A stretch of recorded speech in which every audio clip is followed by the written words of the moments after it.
முருகனுக்கு அரகரோகரா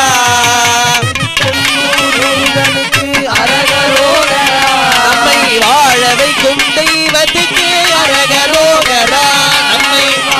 ஆறுமுக தெய்வத்துக்கு அரக